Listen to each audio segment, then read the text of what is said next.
আপনি আমাকে ডেকে না পাঠালেও আমি নিজেই আসতাম। কথাটা আপনাকে আমি জানিয়ে দিতাম। শুভঙ্কর চাটুর্যের বোন সবরীকে আমি বিয়ে করব।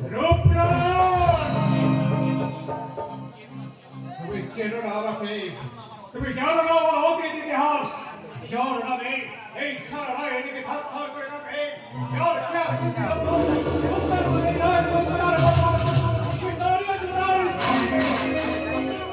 আপনিও ভুলে গেছেন কাকা, যে রূপনারায়ণ রাজার নাবালক নয়, যে সম্পদের গৌরবে আজ আপনি এই সমাজের বুকে লক্ষ প্রতিষ্ঠ, সেই সম্পদের অর্ধেক অংশ কিন্তু আমার।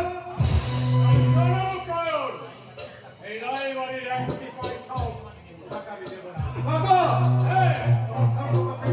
কষ্ট লেখা আছে, যদি কেউ মূল সমাজের কলঙ্ক পাস করে তাহলে সমস্ত সম্পদ থেকে সে বঞ্চিত হবে। বেশ, আমি তাই মেনে নিলাম। চাই না আমার একটি পয়সা। তবুও চাই গরিবের মেয়েকে তুমি ভুলতে পারবে না। না, তুমি উচ্চ শিক্ষিত, অচেনা উচ্চ শিক্ষিত মেয়ে। ভালোবাসা শিক্ষার হিসাব করে না কাকা। তুমি ধর্মবিক নয়ন, সত্যি সেই তুমি আদর্শবাদী, সত্যই তোমার শিক্ষার মানদণ্ড অনেক উঠছে। তোমার ওই একনিষ্ঠতায় আমি খুশি হয়েছি। হ্যাঁ, তাই হয়ে ওই সবারকে আমি কাকা, এতক্ষণ আমি তোমাকে পরীক্ষা করছিলাম। হ্যাঁ, আজ সকালে মুম্বাই থেকে চিঠি এসেছে। হ্যাঁ, কাল সকালে কিন্তু তোমাকে ওই মুম্বাই যেতে হবে। আমি দৌড়ি কাকা, তবে একটা কথা বলতে চাই। হ্যাঁ, বলো বলো বলো। ওই মিস্টার ঘোষাল লোকটা কিন্তু ভালো নয় কাকা। আমি জানি রূপকার বাবা বাবা আপনার কথা বুঝতে পারছো না, এই তো। হ্যাঁ, আর পারবে না কোনদিন, কারণ এই নয় বাহাদুর ভজঙ্করের নয় সহজ কথা সহজ ভাবে বলে না।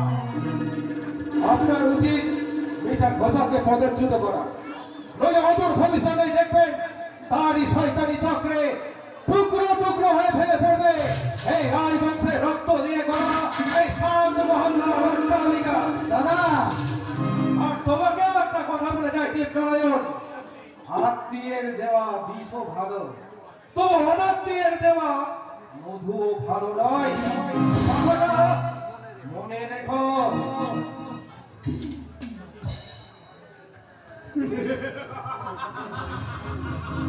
বাবা ওর খরম